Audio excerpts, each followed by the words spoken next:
मोर कवितार शीर्षक है पुरस्कार। पितामाता को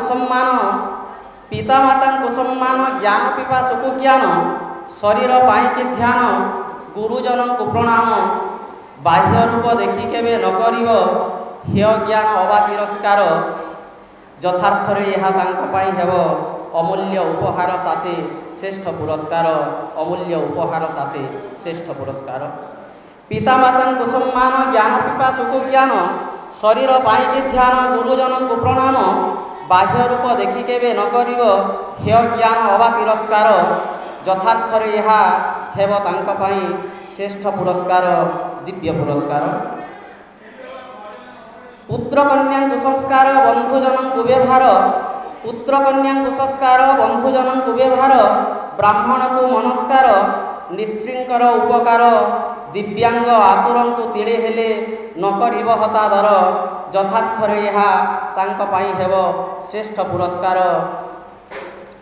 पुत्र कन्या को संस्कार बंधुजन को व्यवहार ब्राह्मण को मनस्कार निश्रृंकर उपकार दिव्यांग आतुर को तिले हेले न करिव हतादर यथार्थ यह हेब तांको पाई दिव्य उपहार श्रेष्ठ पुरस्कार।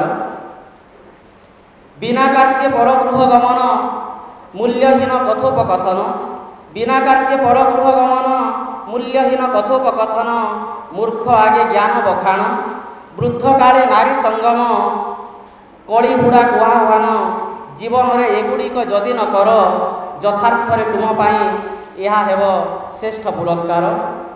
बिना कार्य परगृह गमन मूल्यहीन कथोपकथन मूर्ख आगे ज्ञान बखाण वृद्ध काले नारी संगम कलिहुड़ा गुहाह्वान जीवन रे एगुड़िक जदि न कर यथार्थ यह तुम पाई हेब श्रेष्ठ पुरस्कार दिव्य पुरस्कार।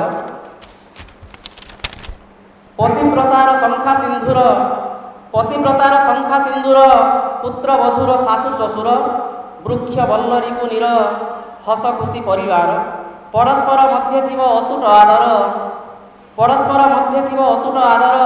वास्तव रे सेमानंक पाई ताहा हेब श्रेष्ठ पुरस्कार।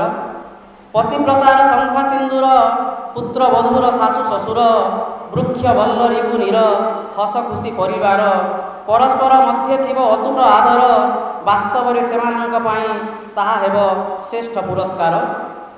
गंधर्व नादर सुललित स्वर मदन सखार मृदुमंद समीर कंदर्प कामुकर फुलसर आघाते कामज्वरे बेपथु शरीर तहि पुणी मनलोभा प्रमदार आरक्त चिकुर नवकिशलय पक्व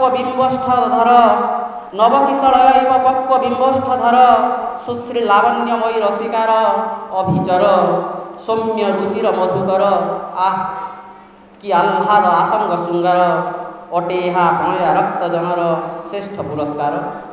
गंधर्व नादर सुललित स्वर मदन सखार मृदुमंद समीर कंदर्प कामकर फुलसर आघाते कामज्वरे बेपथु शरीर तहि पुणी मनलोभा प्रमदार आरक्त चिकुर नवकिशलय पक्व बिंबष्ठ धर सुश्री लावण्यमयी रसिकार अभिचर सौम्य रुचिर मधुकर आह कि आह्लाद आसंग श्रृंगार अटे यह प्रणय रक्त जनर श्रेष्ठ पुरस्कार दिव्य पुरस्कार श्रेष्ठ पुरस्कार। नमस्कार।